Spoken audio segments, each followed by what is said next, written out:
Hello बच्चों, आप लोगों का स्वागत है आपके अपने यूट्यूब चैनल के डी सुपर 30 क्लासेस में। बच्चों, आज NCERT क्लास 10th का प्रश्नावली 1.2 का 6 नंबर और 7 नंबर देखते हैं। चलिए ठीक है, देखते हैं। कहता कि व्याख्या कीजिए कि 7 गुना 11 गुना 13 प्लस 13 और 7 गुना 6 गुना 5 गुना 4 गुना 3 गुना 2 गुना 1 प्लस 5 भाज्य संख्याएं क्यों है। भाज्य संख्याएं क्यों है। सबसे पहले लिखेंगे सॉल्यूशन, इसके बाद लिखेंगे माना कि ए बराबर, इसको मान लेंगे, इसको बी बराबर मानेंगे। तो ए जो मेरा कहता है 7 गुना 11 गुना 13 प्लस 13। तो देखिए ए बराबर 7 गुना 11 गुना 13। देखिए 13 यहां भी है, 13 यहां भी है, 13 ले लीजिए कॉमन, 13 कॉमन ले लिए। आया करते मेरा 7 गुना 11 गुना 1 प्लस 1। अब देखिए यहाँ ए बराबर 13, 7 11 7 77, 1 78 हो जाएगा ना। तो गुना कीजिए, ये जोड़ेंगे तो कितना हो जाएगा 78। 78 को फैक्टराइज कीजिए इस प्रकार से, 2 से 39, 2 से नहीं कटेगा, 3 से कटेगा 13। तो देखिए 2 गुना 3 गुना 13 इतना आ गया। लिखेंगे अतः यह क्या बोला है, भाज्य संख्या है। अब कहेगा कि सर भाज्य संख्या क्यों है। तो देखिए ये जो आया गुणनखंड में आया अभाज्य गुणनखंड के रूप में, जो अभाज्य गुणनखंड के रूप में होगा वो भाज्य संख्या होगा। अब देखिए इसको b बराबर मानिए, और b बराबर 7 गुने 6 गुने 5 गुना 4 गुना 3 गुना 2 गुना 1 प्लस 5। तो b बराबर 7 कॉमन आएगा, इसमें से कितना आएगा तो 5 आएगा कॉमन, 5 ले लेते हैं कॉमन। बचा करता है 7 गुना 6 गुना 1 गुना 4 गुना 3 गुना 2 गुना 1 प्लस 1। तो ये भी भाज्य संख्या हो जाएगा। ये जो आया इधर इसका तो लिख देंगे। देखिए ये 7 6 4 3 2 सब भाज्य संख्या है।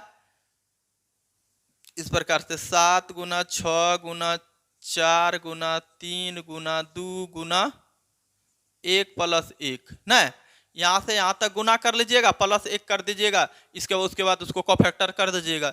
लिख देंगे अतः यह भाज्य संख्याएं है। अब पता है कि क्यों है, क्योंकि अभाज्य गुणनखंड के रूप में है, इसलिए भाज्य संख्या है। इस प्रकार से देखिए इसे हम मिटा देते हैं। क्वेश्चन नंबर देखेंगे हम लोग 7वां। तो 7वां क्वेश्चन थोड़ा भाषा ज्यादा है, ठीक है। भाषा जब ज्यादा है तो उसको छोटा विधि से हम लोग लिखेंगे। देखिए किस प्रकार से लिखेंगे, लिखना नहीं है, सिर्फ हम पढ़ देते हैं, आप लोग किताब लेके बैठिएगा तो देख लीजिएगा उसमें, ठीक है। कहता कि किसी खेल के मैदान के चारों ओर एक वृत्ताकार पथ है, इस मैदान का एक चक्कर लगाने में सोनिया को 18 मिनट। देखिए सॉल्यूशन, इसके बाद दिया है सोनिया को, क्या नंबर है 7 नंबर, सोनिया को 18 मिनट, ठीक है, रहने दो। इसके बाद रवि को 12 मिनट, रवि को, जबकि इसी मैदान का एक चक्कर लगाने में रवि को 12 मिनट लगते हैं। मान लीजिए वे दोनों एक ही स्थान और एक ही समय पर चलना प्रारंभ करके एक ही दिशा में चलते हैं, कितने समय बाद वे पुनः प्रारंभिक स्थान पर पहुंचेगा। तो सबसे पहले इस दोनों का हमको एलसीएम निकालना पड़ेगा। तो एलसीएम दो तरीका से निकाल सकते हैं आप, 18 2 से 9 3 3 3 का 3 और 12 2 से 6, 2 से 3, 3 एका 3। अब देखिए तो यहाँ से 18 बराबर 2 गुना 3 पर पावर 2 और 12 बराबर 2 पर पावर 2 गुना 3। आया कि नहीं इतना? तो यहाँ से मेरा एलसीएम निकालना, एलसीएम।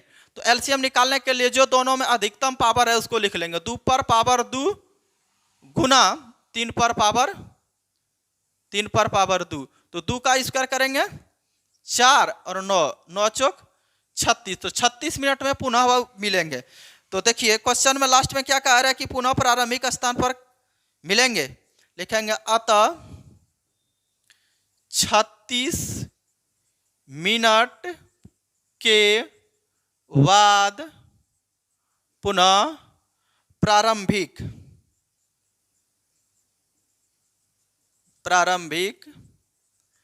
स्थान पर मिलेंगे। ठीक है, पुनः प्रारंभिक स्थान पे मिलेंगे। चलिए बच्चों अब बढ़ते हैं क्वेश्चन नंबर अगले की ओर बढ़ेंगे। ये क्वेश्चन यही समाप्त हुआ, ये एक्सरसाइज भी समाप्त हो गया। हम लोग मिलेंगे 1.3 में। चलिए तब तक के लिए जय हिंद, जय भारत, जय बिहार।